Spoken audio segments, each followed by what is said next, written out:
house are a little bit covered in snow. Look at all this snow. A lot.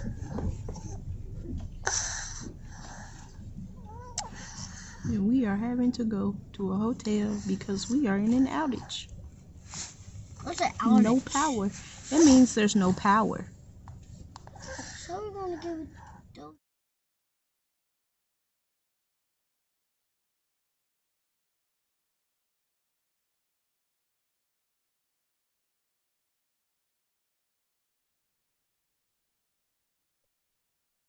Y'all. Okay. Can we talk about letting go? Okay, so I just got done exercising, and it seems like the theme that when I get done exercising, just a host of like things that I don't think about comes out, or creative juices start to flow, whatever you call it. But I've been thinking about this for quite a minute.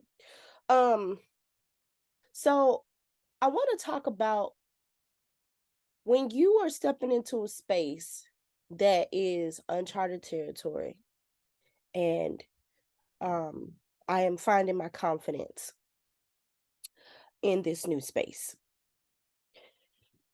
What no one tells you, what no one discusses, is what you have to let go, and what you or who you have to lose in order to step into that space.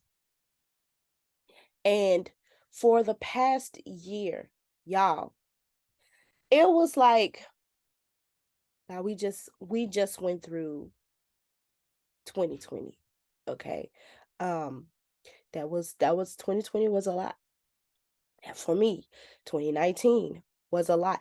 Those years leading up to 2020 had already been a lot. My boy, I don't need no more. And God was like, I'm gonna raise you one.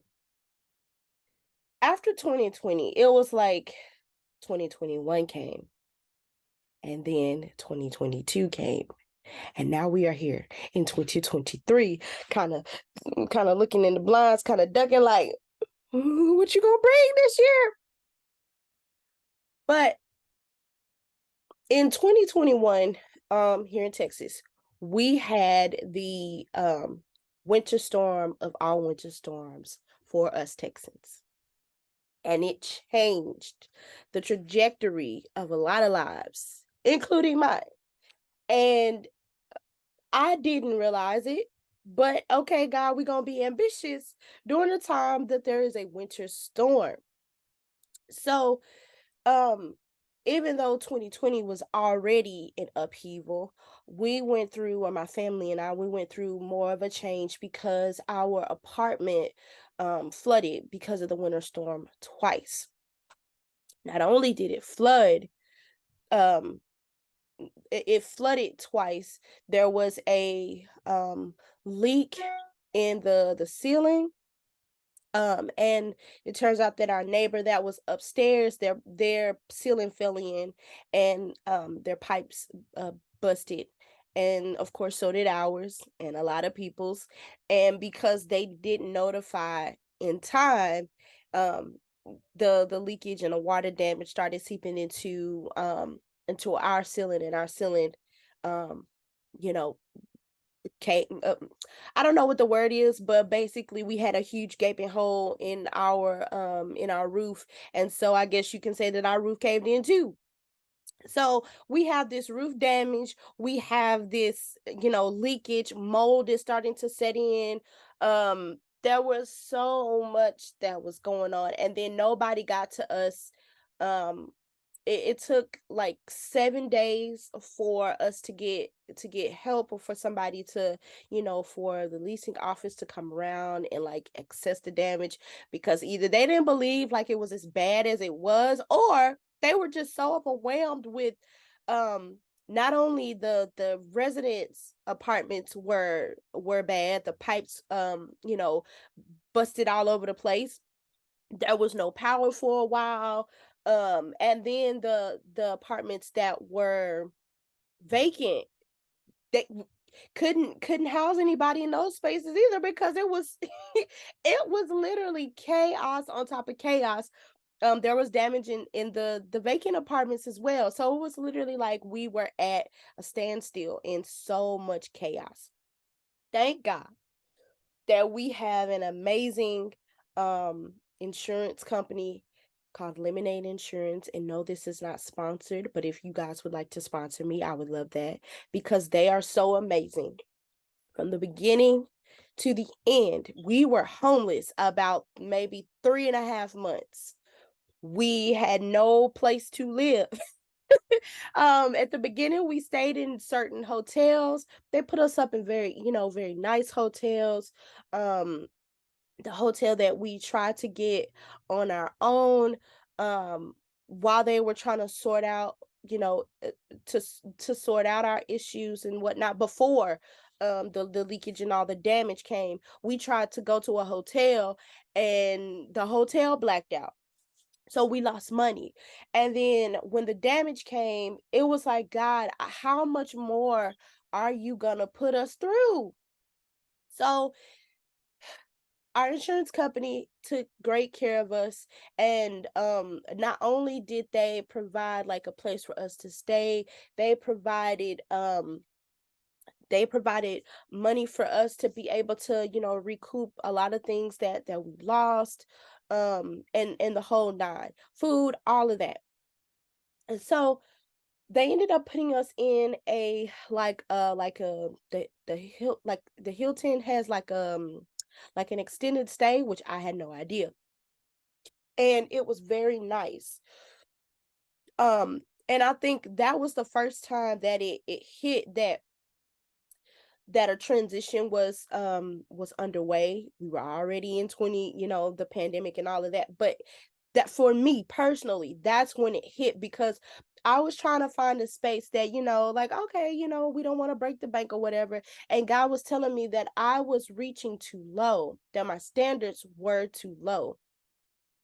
And the lady that assisted us, she literally was like, I know that you have children, and I don't want to put you in a space that, would be dangerous for them. I don't want to put you in a place that, that you guys you won't be able to have breathing room. So I'm going to recommend this place. And it was, like I said, it was like, it's the Hilton, but it's like their version of like extended stay. And it was a very beautiful, peaceful place for my family during that transitional period. And so God was showing me that you have to let go of these low expectations um that you have, and what you think that you're so deserving of, that you're deserving of what's beneath you. And I have been living my life like that, or and having that mindset and mentality for quite a while, probably most of my um life, up until a few years ago. So we get situated or whatever, and there was a whole another part of the adventure that we had to go through during that time of living in that space. And in that time, the Lord told me that I needed to write. I needed to finish my book. And for those of you who don't know, I wrote a devotional about grief. It is called When the Pain Sets In. Um, it is a devotional for grief and loss. And so if you are dealing with that, if you know somebody who's dealing with that, you can definitely check. I'll put the link in the description below. Or you can go to amazon.com and you can actually type in my name, Aria Henderson, and it'll pop up. So I'm like, God, why in the world would you have me to write this book in the midst of us being homeless? It don't make no sense. And when you reflect over things, when you step outside of something, it's when you're outside of it that you can understand better, you can understand more. what is going on and what the Lord wants to show you and teach you and guide you. And during that time for me, that time was a lot. God was planting a lot of he was changing my perspective, and he was planting a lot of confidence in me that I did not know that he was doing. It literally felt like, God, I have nothing and I don't understand. Why are you having me to do these things that seem big in my mind, or that would draw attention or cause attention to me? You know, I don't like that. Um and so for me, when I it was like I got me into a place where you have nowhere to run, you have no distractions, you're homeless for the time being. And so this is the perfect place for you to hone in on me, get quiet, really listen to what I'm sharing with you, and to create from this space. And I was able to finish that book. And it was one of the most rewarding experiences of my life, because I was able to see that in the midst of all of the chaos and the confusion that I was going through, I was able to consistently finish something from start to finish. I was able to do it. And like I said in a previous episode, consistency is something that had been a battle for me, probably up to a few years ago, that I became aware and present of, I have consistency issues and we need to figure out what that is. So again, God was planting these seeds in me that I didn't know would serve a purpose for where I am today, right now, stepping into this new space. And I'm like, oh my God, it makes sense. Okay, some stuff you do. All right, all right, all right. So we fast forward to now. And I'm going to say this previous year was definitely a year of losing a lot of things, or what I thought that I lost, and people that I was trying to hold on to so tight, because loyalty means I hold loyalty to such a high regard that if I'm not careful, I can lose sight of what I need to be focusing on and what I need to let go of. So if you are a person who is very loyal, you're dedicated to the people that you love and you care about, leave some breathing room for God to ebb and flow in those relationships and in those spaces, because if not, it can cause so much more damage to you. It can cause damage to the person or people that you're trying to hold on so tight to. And then it will cause God to, of course, God is a healing God, and he's a loving God, but it will take, more time to, go through the healing process. And who wants to go through more time that you're already going through to, get more healing and all of that? I don't want to go through that no more. I don't know about you. I don't want to go through that. So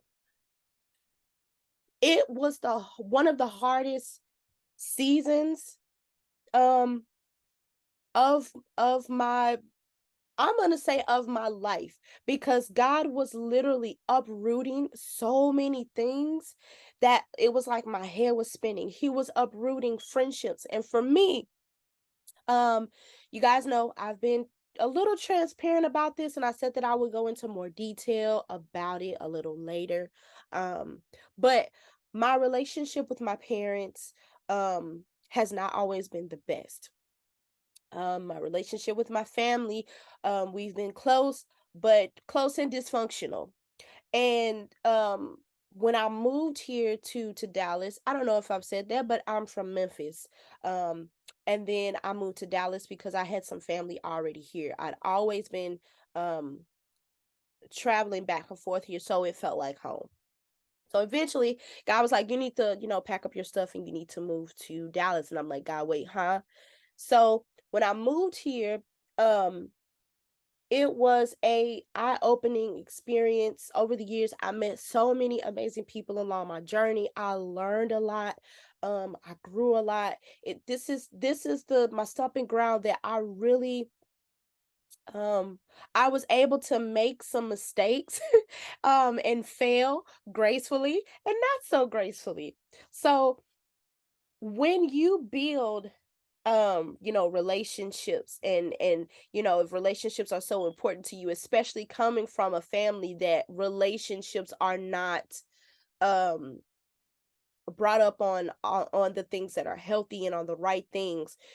Anytime somebody comes into your life and they can identify you, you're going to hold on to them.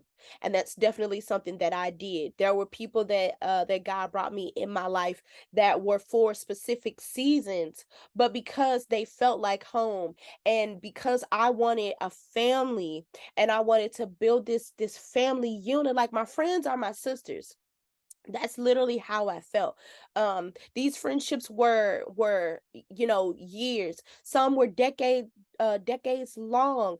And it was like, these are my sisters, they're my girls, like they're not going anywhere. Like I could pinpoint, seasonal friendships. Like, oh, okay, their acquaintances is great, but these friends here, my sisters here, like, no, they're not going anywhere. And God was like, but the season that they were in your life and the way that they facilitated is over. And I had the hardest time accepting that. And because I would not accept it, because I would not let go, I wouldn't loosen my grip of what I really thought that I was losing. It made that part of the process extremely rocky, if I'm going to be honest. There were some friends that God was like, with where I'm taking you and what you're learning and how you're growing and evolving, um you guys cannot be connected together in this way ever again. And it got to the point where I was able to finally accept that. And what I come to realize is, when you are submitting yourself to the process of healing and growing and evolving in God and with God, if you are struggling, or if you don't see your identity right, if you don't have a healthy perspective on yourself and who you are, not in a prideful way, but in a healthy and loving way, in the way that God intends and in the way that Jesus exemplifies, anybody that is in your life um for or not for those reasons, God is going to remove. Because I did not see my value. I value their opinion so much that their every word I hung on. How I felt, if there were issues that I needed to work out and solve on my own, I would try to go to them. Like they were my sounding board, even if we didn't talk like every day, but we will pick up where we left off. I'm like, they were my sounding board, and not realizing that some of the things that I was sharing, they weren't necessarily listening because they cared for me. They were listening to prey on me, to prey. They were listening to see where my flaws was. They weren't really listening because they valued me and they cared about me as a person. But I found out that there was some jealousy that was involved in some of these relationships. That there were people that I thought that there was genuine friendship, that they were just connected to me because of how I could pray for them, or because of what I could do for them. I am very big on service and taking care of people. And so I had people in my life that they were there for that. Like whatever they could get out of me, they got. I did not like saying no. I did not like, confrontation. I didn't like um rubbing, rubbing creating friction and tension in the wrong ways. I was a very much like people pleaser. I've said that before. But very much so, even when it came to these dysfunctional um sisterhoods or friendships. And it wasn't until this past year that God really uprooted a lot of those areas in me, and he had to show me that in order for you to really see the full view and perspective of who you are, you cannot do that because you're so blinded by um what you have around you, the illusions that you have around you. And so, because I love you and because I care for you, I'm going to get rid of these illusions.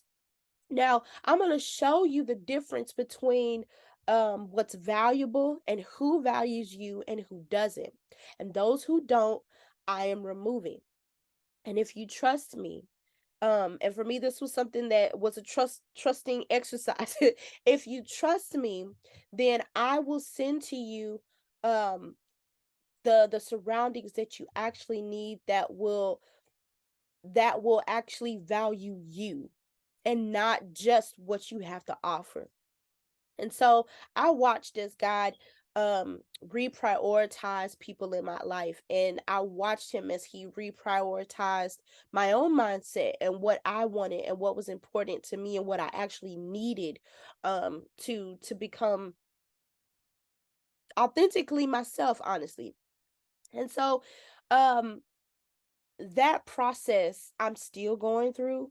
God is still working with me on, but I just wanted to come and share my thought on that, because I'm sure that we're in a new year, and God is doing new things in all of us. And so if you are in a place where God is removing a lot of things, or if he's causing you to change your perspective in ways that challenges your comfort, allow him to do that. Ease your grip and just submerge yourself into the flow. If I could give any advice, it would be to allow yourself to go through the flow of what he's teaching you, and what he wants you to learn. If he gives you something or shares information about somebody that you love and you care about, and it's hurtful, allow yourself to grieve that. Allow yourself to feel those feelings and give them to God, share them with him honestly. But if there's some things, some perspectives that he's calling you to walk away from it.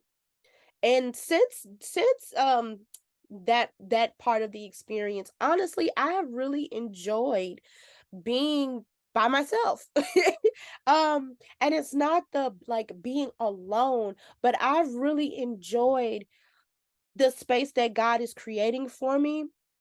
I've really enjoyed the new things, the new activities that he's been bringing into my life, the new creative flow that he's creating in me, and also meeting new people.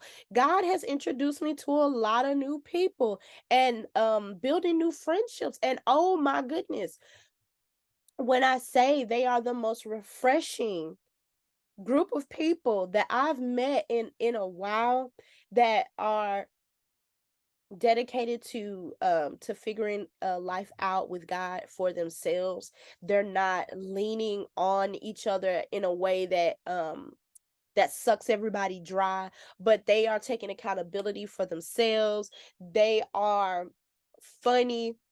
They are not super, like, overly religious. They are literally, they're dedicated to the process that God has them on as they are growing and evolving in Christ. And y'all, I love it. I love seeing um the examples that God has been bringing into my life. So I want to encourage you that if God has been removing people in your life, I guarantee you he's removing them for a purpose. Enjoy yourself, enjoy loving on yourself and learning what that means, learning how to love yourself. Like I said before, there are areas that I was not so loving and kind to me that I'm learning how to do again.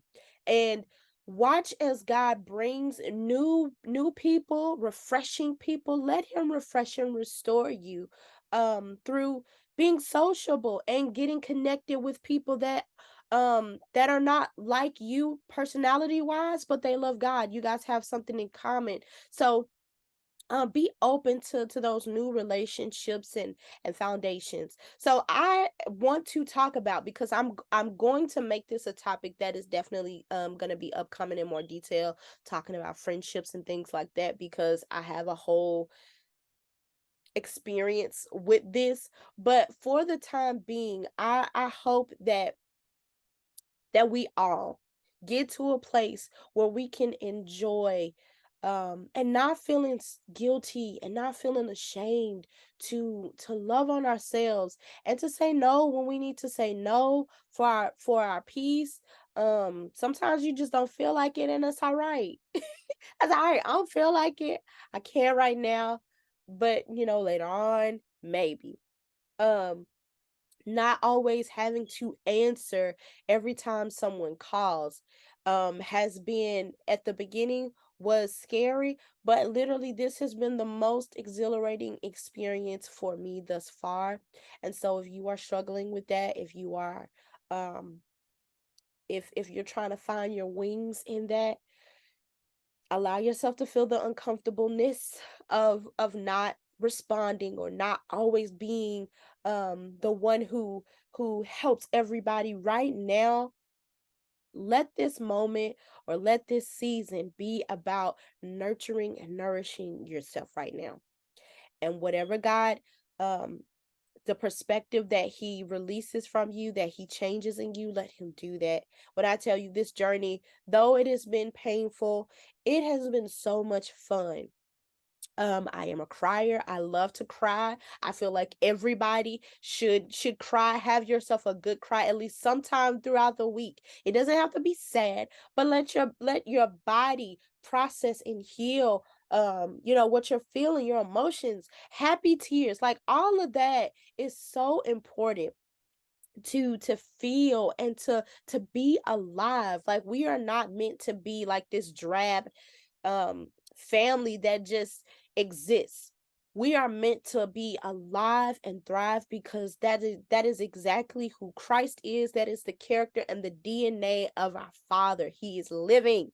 And so though life be lifing, don't get it twisted. Life be lifing. But he has given us an experience to also live and enjoy how we're living in him. So I love y'all, and I will see y'all again in the next episode.